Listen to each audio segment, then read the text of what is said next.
it because it compromises what your ultimate goal is, which is to elevate the WNBA brand. If your only argument for Caitlin is that it would have been a great marketing opportunity and you don't have basketball experience or chemistry with the group listed in your reasoning, I don't want to hear it. In the world of women's basketball, one name has been dominating headlines, breaking records, and stirring up controversy as the face of the WNBA in just her rookie season. These ladies, and I'm a WNBA fan, they cannot have fucked this Caitlin Clark thing up any worse if they tried. Clark has become a phenomenon that transcends the sport, but with great success comes great scrutiny. For the first time ever, they have a superstar in this league that not only has the ability to draw a mainstream audience, she also has the ability to play actual basketball.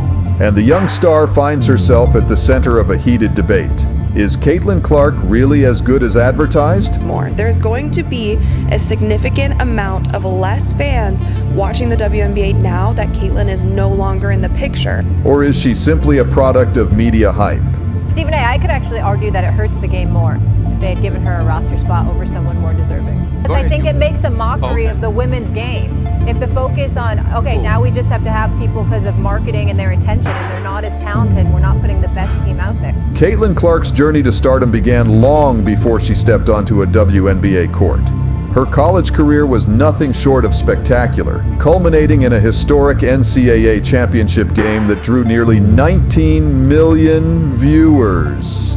This wasn't just a record for women's basketball, it surpassed viewership for any men's tournament game in the last 5 years and even outperformed recent NBA Finals games. But the question on everyone's mind was, could Clark translate this success to the professional level? Clark's transition to the WNBA was nothing short of seismic. Her debut attracted the highest viewership of any WNBA game in ESPN's history. The impact on her team, the Indiana Fever, was immediate and staggering. Home game attendance skyrocketed from an average of 4,000 fans to over 17,000, a 400% increase in a single season. Team store transactions jumped by an astounding 700%. WNBA viewership reached unprecedented levels, with 22 regular season games surpassing the previous record set by the 2023 WNBA Finals. In her first year as a professional, Caitlin Clark didn't just meet expectations, she shattered them. Her rookie season accomplishments were staggering. She broke the WNBA's single-season assist record, set a new league record for most assists in a single game, received the most All-Star votes in WNBA history, broke the record for double-doubles by a guard in a single season, scored the most points of any rookie in league history, and became the first rookie to record a triple-double.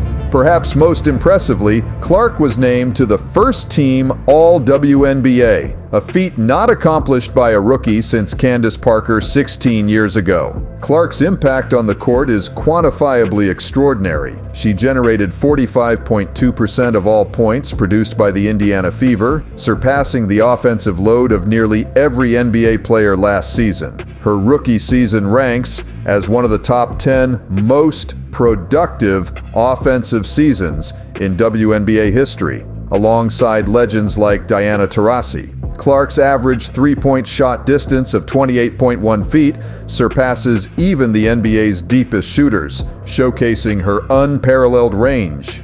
Despite her undeniable success, Clark faces harsh criticism from various corners of the basketball world. Critics argue that the disproportionate attention given to Clark overshadows other talented players in the league.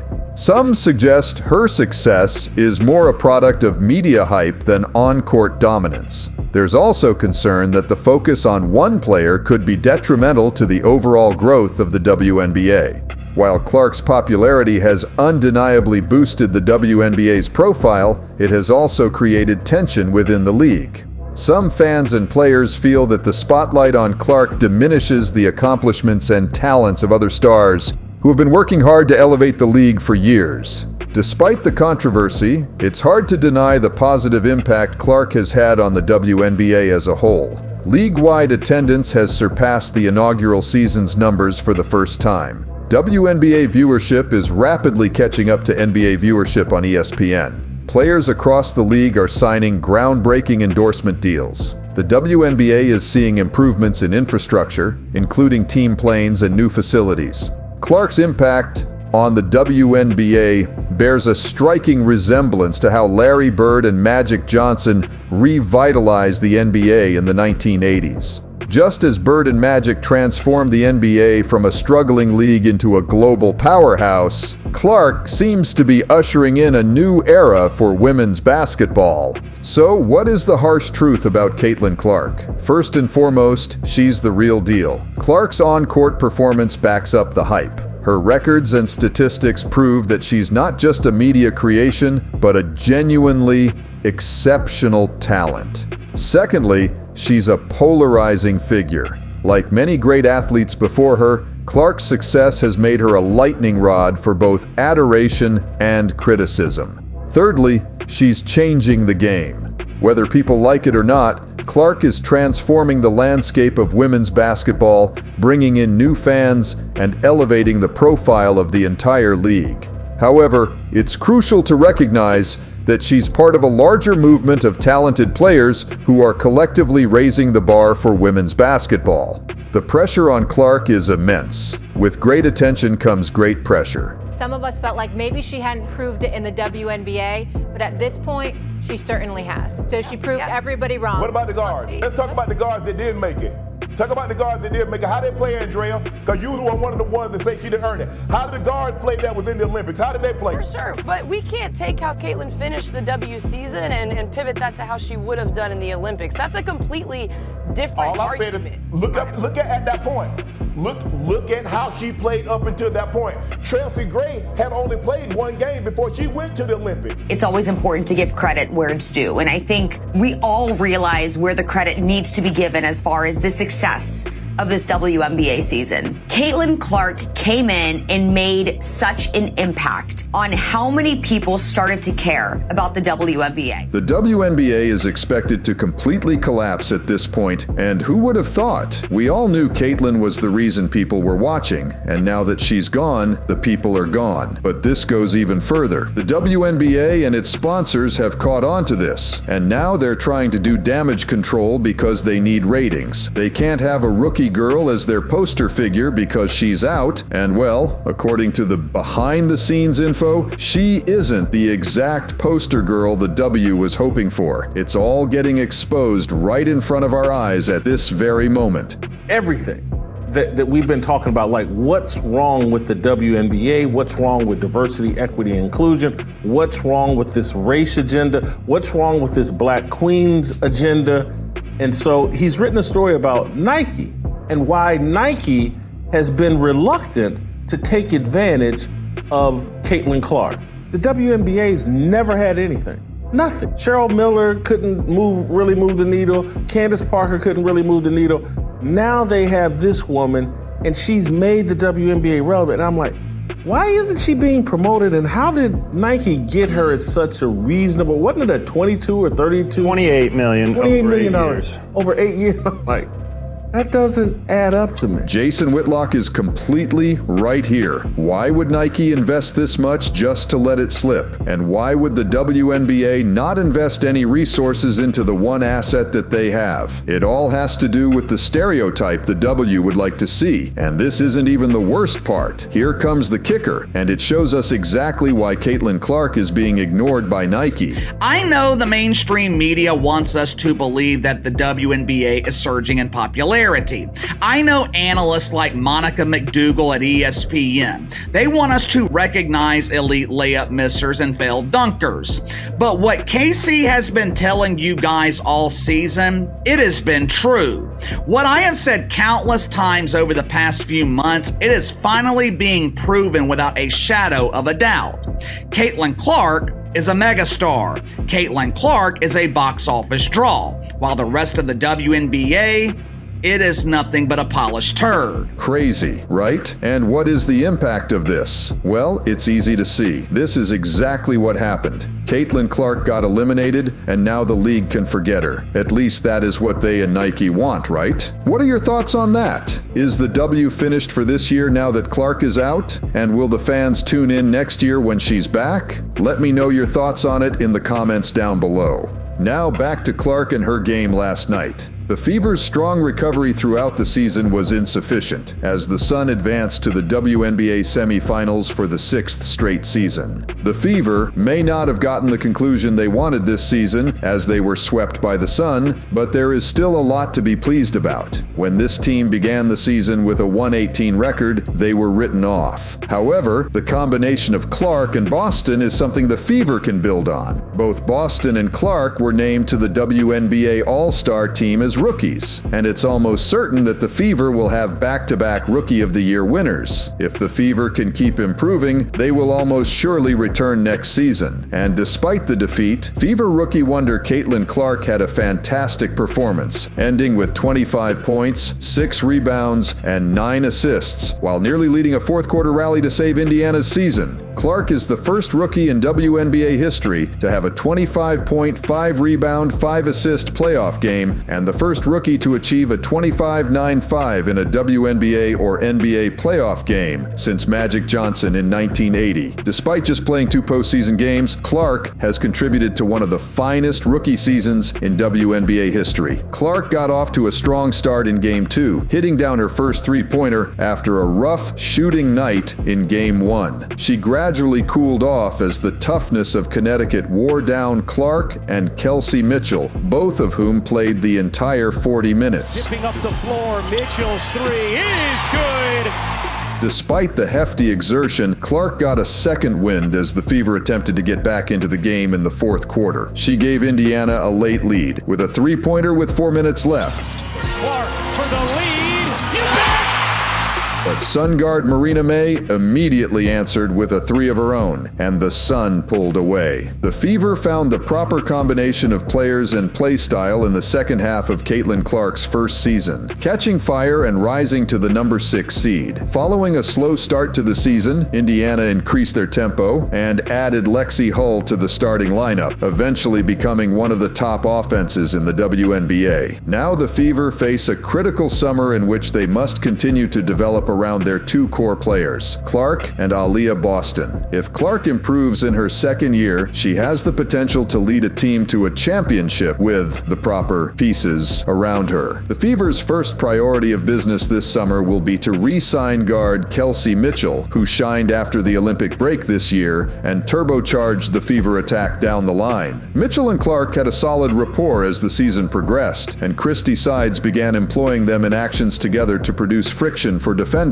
Mitchell's season average was 19.2 points per game. In terms of external acquisitions, the Fever might incorporate an athletic wing into their rotation. Hull performed admirably as a 3-and-D option this season, but the Fever could use someone who can fill that role either with Hull in smaller lineups or as a backup. Consider Misha Hines-Allen of the Minnesota Lynx, who will be a free agent this offseason. Despite the Fever's season-ending defeat to the Sun, the Star broke another record and became the first player in WNBA history to average at least 18 points, 5 rebounds, 8.5 assists, 2.0 steals, and 1.0 blocks per game across an entire series. Michael Jordan is the only other athlete to have accomplished this feat in both the WNBA and the NBA, which is fairly rare company. Clark, who had a difficult Game 1, has repeatedly demonstrated that no amount of hardship can keep her down for long. The Fever guard, like a 10-year veteran, has a goldfish memory because she constantly gives her all and does not let past incidents snowball into the present. Clark led the Fever in Game 2 with 25 points, 6 rebounds, and 9 assists on 10-23 shooting, and she only turned the ball over 3 times, below her season average. This was a good rebound from her 11-point, 8-assist effort in Game 1 when she shot only 4-17 from the floor. Of course, course. It's worth noting that WNBA first-round matchups are only best of 3.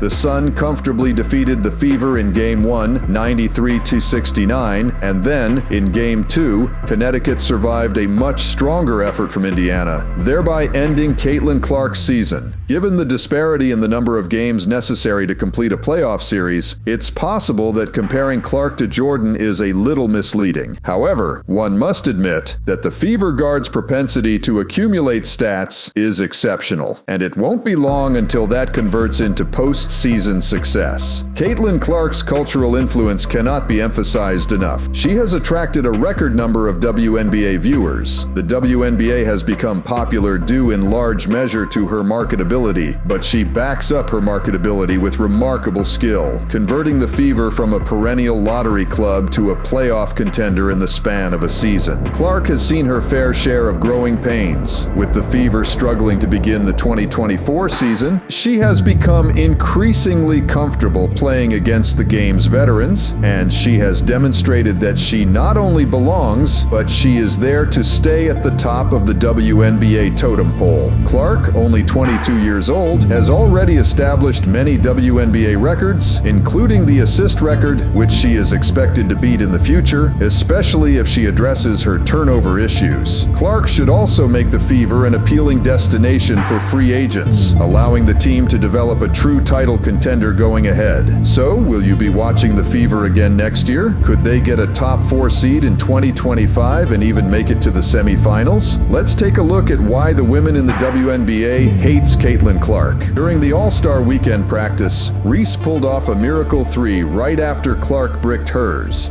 Instead of showing any sportsmanship, Reese went full-on celebration mode with everyone except Clark, acting like she didn't even exist. This isn't just rivalry anymore, folks. Whether you want to call it low-key bullying, passive-aggressive shenanigans, or straight-up mean girl tactics, it's crystal clear Reese has it out for Clark. Sure, when the cameras start rolling, Reese tries to play it cool. She's all, nah, me and Caitlin Clark aren't enemies or anything. She's been caught saying stuff like, I need everyone to get that it's just intense competition. Like, me and Caitlin Clark don't hate each other. Like, I want everybody to understand that it's just a super competitive game, and like, I would just wish people realize that, like, once I get between those lines, it's no friends. People are just trying to make it seem like it's something, but I love Caitlin, and I love her game, and I admire everything that she's done. But let's be real. Actions speak way louder than words, and Reese's actions are screaming a whole different story. Friday, August 30th, the stage was set for another Clark versus Reese showdown. But this wasn't just any old regular season matchup. This wasn't just any game. It was the inaugural Barbie-themed extravaganza hosted by the Chicago Sky. Angel Reese, aka Bayou Barbie, in college, and now Chi-Town Barbie in the Windy City, was supposed to be the poster child for the whole anything is possible vibe. The arena was drowning in pink, all set up for what should have been Reese's time to shine. And if that wasn't enough pressure, this was their final rookie face-off. Back in college, Angel had Caitlin's number, leading 4-1. But in the big leagues, Caitlin was ahead 2-1. This game was Caitlin's shot at a dominant 3-1 lead, or Angel's chance to even the score. Before the game even tipped off, Angel was oozing confidence. Sure, she had this one in the bag. She even showed up dressed as Dennis Rodman, striking poses and working it like a runway model before the first whistle. It was a spectacle that screamed, "This is my turf, and I'm about to run the show." Caitlin Clark? She was all business when she rolled into Wintrust Arena. No flashy entrance, no costume party, just a baller laser focused on the task at hand. The difference between the two couldn't have been more night and day. From the jump, Clark's intensity was off the charts. She came out guns blazing, stepping up her game big time. Caitlin Clark from downtown, nothing but net for her first long-range missile. But despite her best efforts, the Sky's supporting cast was on fire, raining threes like there was no tomorrow. At one point, the scoreboard read 21-9, and it looked like the Sky was about to turn this into a blowout. I bet in that moment, all Angel Reese could hear was the sweet sound of victory playing in her head. But here's the thing about Clark. She was locked in, remember? And as for the Sky's three-point barrage, well, their hot streak was about to go ice cold. the Fever started mounting a comeback with Clark leading the charge. By the time the first quarter wrapped up, we were looking at a nail-biting 26-23 game. Clark knew exactly what was up, so to kick off the second quarter, she casually drained a logo 3 like it was nothing, closing the gap even more. The announcer lost his mind. The Fever, good ball movement on this possession. Logo shot! Logo make for Clark! Clark kept pulling off jaw-dropping plays, even chatting it up with the crowd, playfully asking if her shots were good. Meanwhile, Reese was struggling so hard, it made that ESPN tweet about the top rookie look like a bad joke. If you think I'm exaggerating, just wait till you see how the rest of this game unfolded, because things only got better for Caitlin and way worse for Angel. As the third quarter kicked off, the Sky was getting desperate to shut Clark down, resorting to some shady tactics like not giving her a safe place to land. It was a risky move that could have ended badly, but Clark didn't even flinch. Reese, on the other hand, they were guarding her at the three-point line like she was the next coming of Giannis Antetokounmpo. Too bad for Reese. She's no Greek freak. The Fever made her pay in the paint, and when she tried to go on the attack, it was just fail after epic fail. Here comes Reese putting her head down. Oops, Butterfingers. By the time the third quarter wrapped up, it was clear as day. Caitlin was putting on a clinic, and Angel was having a night to forget. And remember, this was after Angel's whole Rodman cosplay and model routine before the game on Barbie Day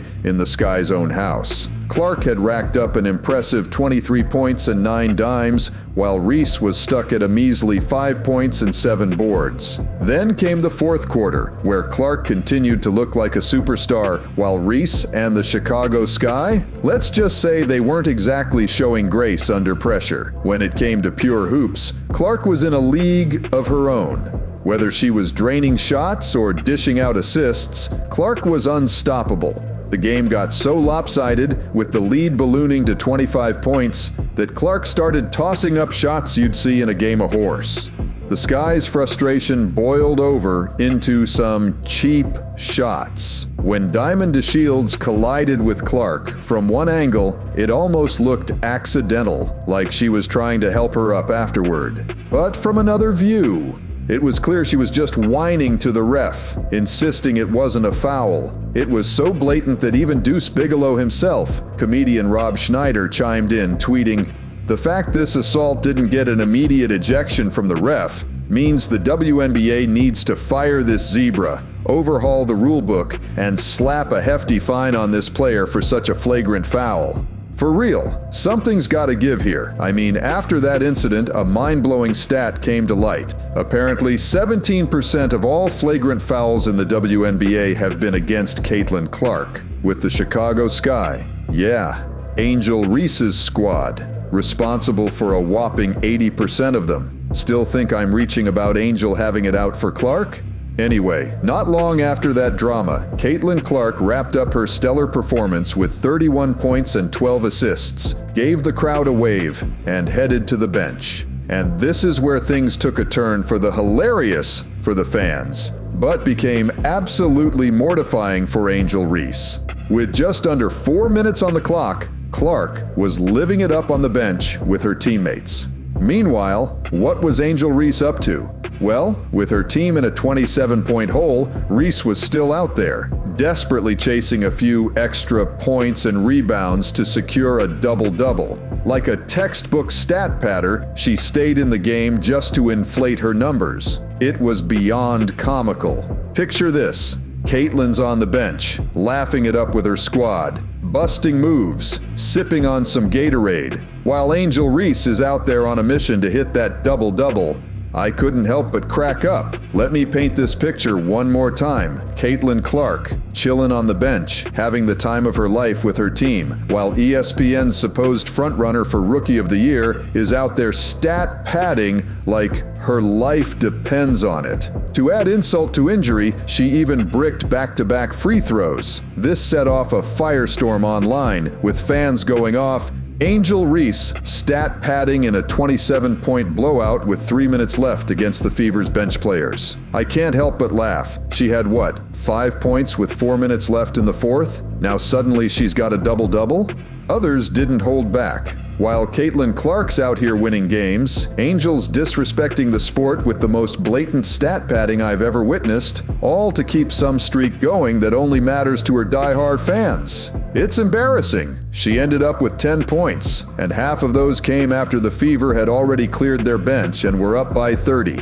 For those of you who want the cold hard facts, I rewatched the game footage and dove into the play-by-play data. Caitlin Clark checked out with exactly 3 minutes and 52 seconds left in the fourth, her team up by 27. After that moment, here's what Angel Reese managed. 2 buckets, 1 out of 4 from the charity stripe, 2 rebounds, 1 offensive, 1 defensive, and 1 turnover. Her final stat line for the night, 10 points and 11 rebounds, shooting 4 for 9. But if you strip away the garbage time stat padding, her real numbers would have been a measly 5 points and 9 rebounds on 2 for 7 shooting. That's a brutal 28% from the field. Listen, after all the smack talk Reese aimed at Caitlin Clark during March Madness, that cheap shot earlier in the season, and the way she egged on her teammate after that near assault on Caitlin, this was Caitlin Clark's classy clapback. No trash talk, no disrespect. She just let her game do the talking, absolutely schooling Angel Reese on her home court, while vibing with the crowd in Reese's own backyard. Ladies and gents, we just witnessed the day Caitlin Clark utterly humiliated Angel Reese. But let's keep it 100. Caitlin's game has been making everyone look silly, not just Angel.